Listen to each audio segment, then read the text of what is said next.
So hey everyone, welcome back, and just as you wanted, I tried out the Myst Cosmetics Drama Palette, and this is my look number one. So I first started off with looks instead of the review because I really wanted to try and test the palette out before the review. So this is look number one, and let's start off.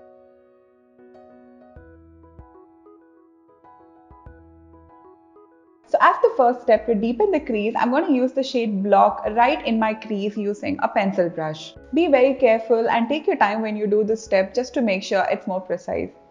Next up, I'm going to use the shade Hangry on a crease brush, and I'm just going to go right above the black shade and I'm going to slowly start to buff it out. We're going to take a little bit of the shade Snatched on a blending brush and go right above Hangry. So I'm just going to repeat the steps to get the desired intensity of each and every single color to the extent I want, and I'm going to give it a good blend between them. Make sure that you don't take the colors too high because we want to maintain the intensity at the crease. So next up, I'm going to take a little bit of concealer on a cut crease brush and I'm going to cut my crease right now. So I make sure that I go slightly higher than my natural crease so that it's seen even when my eyes are open.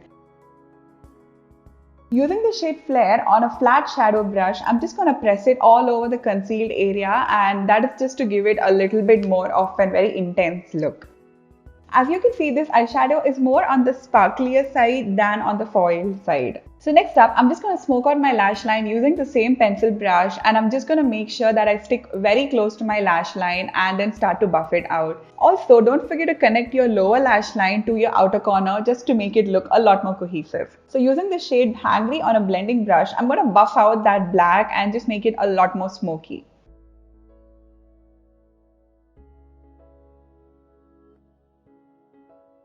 We're going to use that shade Milk to highlight our inner corner.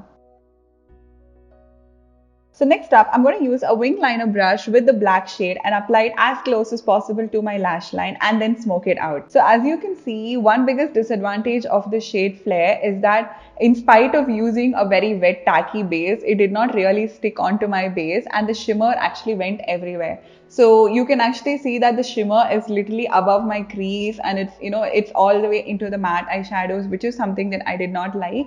So that is just something I wanted to put through. So if you're doing something like a cut crease, then this might be a problem if you have a hooded eye. So we're going to make our own glitter liner using the Kryolan mixing medium and the Kryolan pigment, and I'm going to take a very tiny liner brush and go right in my crease. So this completes the look, and this would look stunning across all Indian skin tones, and this would look great on brides, and even if you're a wedding guest, you can always wear this one. So make sure you check out my other looks and subscribe to my channel, and do hit the like button below and press the bell icon. I hope you guys enjoyed this one. Until next time, bye.